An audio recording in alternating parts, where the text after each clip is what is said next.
आप देख रहे हैं learn and earn trade with Azhar and Abrar. तो welcome learn and earn family, आप सबका खुशामदीद। मैं मोहम्मद अबरार आप लोगों के लिए लेके आया हूँ वीकली फोरकास्ट एंड एनालिसिस जो कि डीपली रिलेट करता है गोल्ड से, जिसमें हम गोल्ड के फंडामेंटल रिलेटिव स्टडी को सामने रखते हुए गोल्ड के साइकोलॉजिकल और एनालिटिकल लेवल्स डेवलप करते हैं और अपनी ट्रेडिंग जर्नी को प्लान करते हैं। तो वीडियो को एंड तक लाजमी देखिएगा। मिलते हैं इस छोटे से ब्रेक के बाद।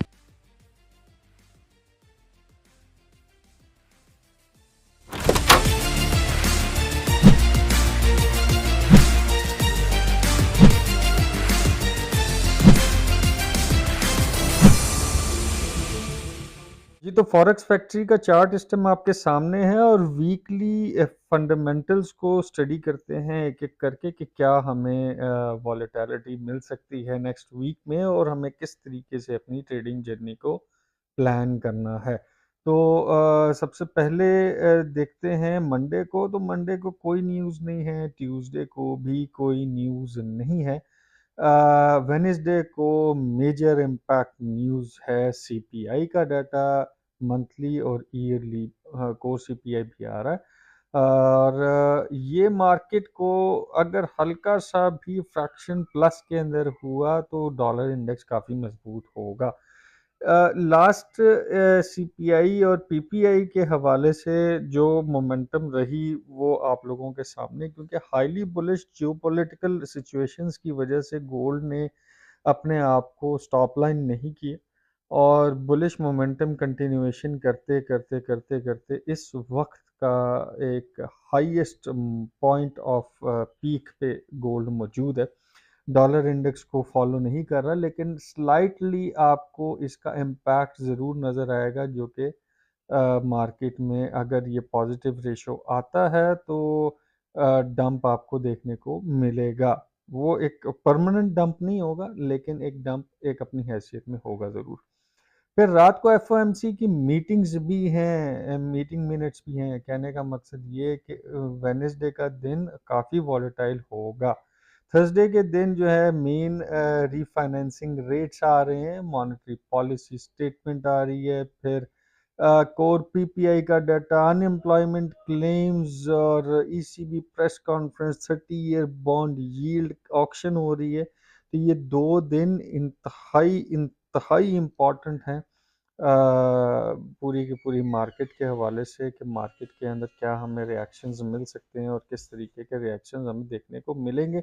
वो डेली बेसिस पे आपको मैं वीडियो में अपडेट कर दूंगा। फिर फ्राइडे के दिन जो है वो प्रीलिम यूओम का कंज्यूमर सेंटिमेंट्स का डाटा है, जो कि जो एक्सपेक्टेड है इसको पॉजिटिव लाया जाएगा। फ़िलहाल इसमें जो फोरकास्ट है वो थोड़ी सी कम है प्रीवियस से, लेकिन इसको पॉजिटिव ट्रीटमेंट मिल सकती है, क्योंकि ओवरऑल इम्पैक्ट अगर देखा जाए तो ओवरऑल इम्पैक्ट लास्ट वीक भी हमें जो न्यूज़ मिली वो सारी पॉजिटिव लाइन में थी, सिवाय एक के। इस वीक भी हमें पॉजिटिव लाइन में देखने को मिलेगा, क्योंकि डॉलर इंडेक्स को इन्होंने करना है मजबूत। डॉलर इंडेक्स पे क्या इम्पैक्ट पड़ेगा वो डॉलर इंडेक्स के चार्ट पे देख लेते हैं। जी, तो डॉलर इंडेक्स का चार्ट ये जैसे मैंने ट्रेंड्स डेवलप किए थे एज इट इज़ मार्केट इसको फॉलो करती हुई आई, और यहाँ मैंने आपको एक टैप बताया था कि मार्केट यहाँ से बुलिश हो सकती है ऑन एनएफपी का डाटा, और एनएफपी का डाटा इंतहाई स्ट्रॉन्ग डाटा था और 1000% प्लस ये कंसिडरेबल था कि मार्केट गोल्ड की हमें थोड़ी बहुत क्रैश होते नज़र आएगी। स्टॉप लॉस मेरा भी हिट हुआ है, स्टॉप लॉस हिट होते हैं, ज़रूरी नहीं कि हर बार ही आपको प्रॉफिट हो। मार्केट एक बुलिश मोमेंटम लिया उसने, उसके बाद यहाँ से अपने आप को बेरिश में कन्वर्ट करना शुरू हो गया, और ये जो पॉइंट है जो कि 104.250, अगर इससे नीचे एक कैंडल H4 की क्लोज हो जाती है तो हमें ये वाला एरिया रीटेस्ट करने को देखने को मिल सकता है, और अगर यहीं से इस लेवल से ऊपर ही रिवर्ट हुआ तो ये अपनी ट्रेंड लाइन में वापस पुल अप हो सकता है। तो ये अब मार्केट ओपनिंग पे हमें देखने को मिलेगा कि क्या चेंजेस आ सकती हैं, क्योंकि डाटा सारे के सारे पॉजिटिव थे और स्ट्रांगली पॉजिटिव थे। कुछ इम्पैक्ट ज़लज़ले के भी थे जो कि अर्थक्वेक आया यूएसए में, और इसके अलावा जियोपॉलिटिकल सिनेरियोज़, ईरान रशिया का जो यूनिटी हुई है अमेरिका के अगेंस्ट, और बाकी इसराइल पैलेस्टीन के जो मामलात हैं वो आप सबके सामने हैं। गोल्ड के टॉपिक पे चलते हैं और गोल्ड के टॉपिक को थोड़ा-सा ब्रीफली स्टडी करते हैं कि हमें नेक्स्ट वीक में क्या-क्या मोमेंटम मिल सकते हैं।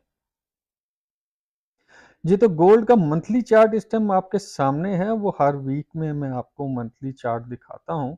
कोरोना की वजह से हाइक आया, फिर उसके बाद रशिया यूक्रेन की वॉर, फिर बैंकरप्सीज़, और फिर ये पैलेस्टीन और इसराइल की वॉर, वॉर के साथ वॉर जुड़ते-जुड़ते इस वक़्त ये रशिया यूक्रेन की वॉर भी है, और रशिया और ईरान वर्सेस यूएसए भी स्टैंड आउट हो रहा है। फिर लबनान का भी एक बीच में आंसर मौजूद है, यमन का आंसर भी मौजूद है, वियतनाम के क्राइसिस भी आ गए हैं। तो ओवरऑल जियोपॉलिटिकल सिचुएशन, गोल्ड क्योंकि सेफ हेवन होता है इन्वेस्टमेंट का, और ये करेंसी के तौर पे ट्रीटमेंट मिलती है जिसकी वजह से इसको हाइक्स मिल रही हैं।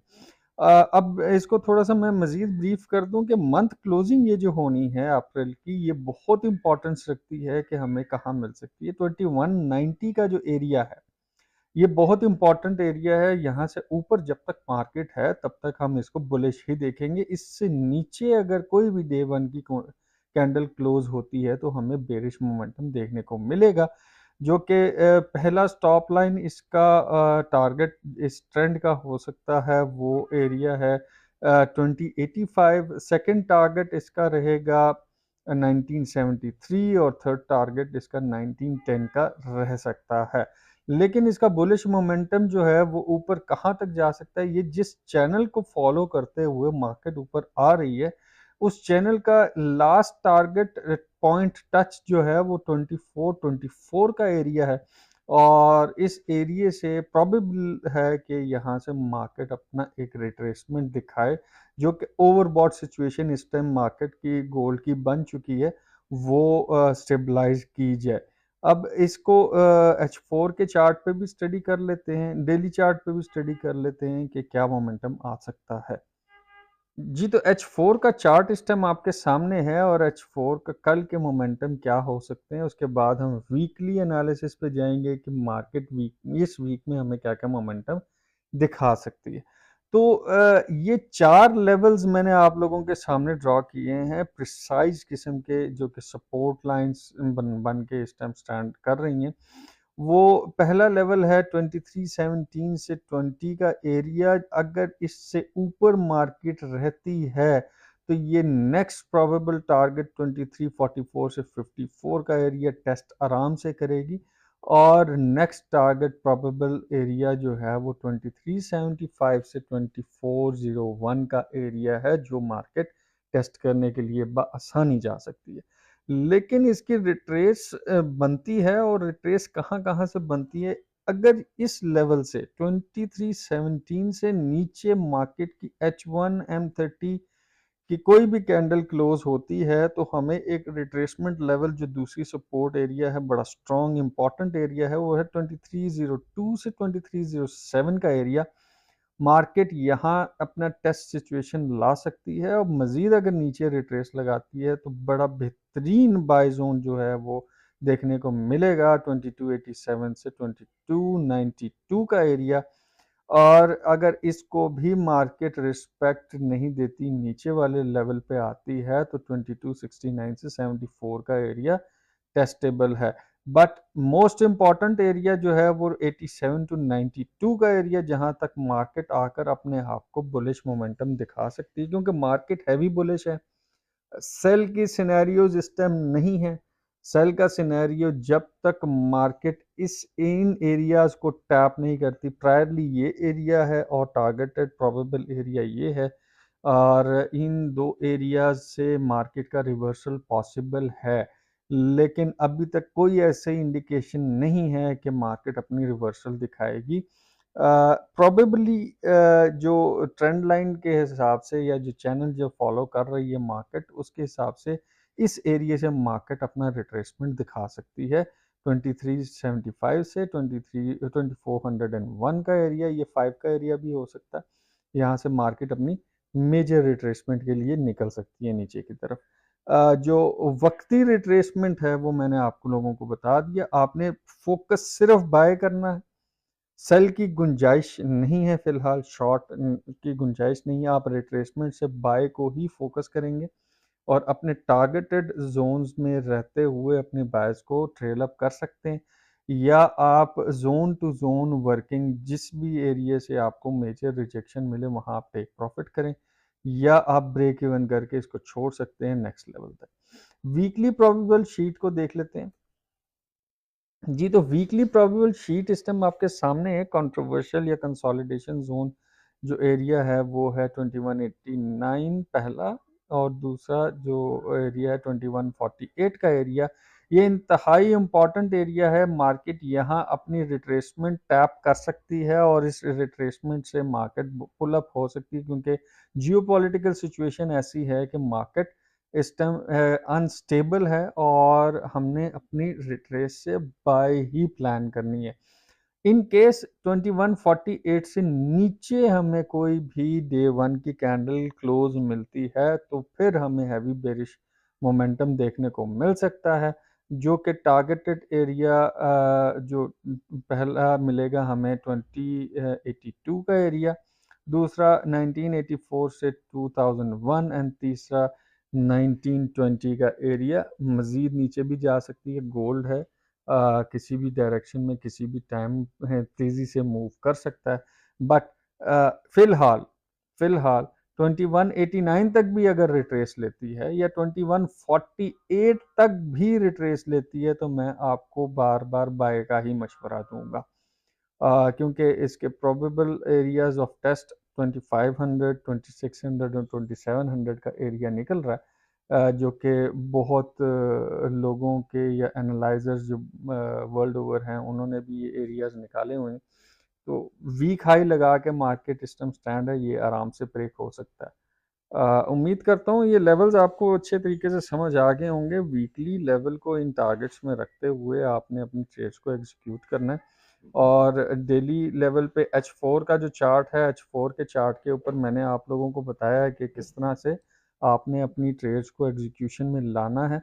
वो ये भी ड्रॉ कर लें क्योंकि मार्केट ओपनिंग के ऊपर आपको काफ़ी चीज़ें नज़र आना शुरू होंगी। तो अब लेता हूँ आपसे इजाज़त। दुआओं में याद रखिएगा। अल्लाह ने के बाद।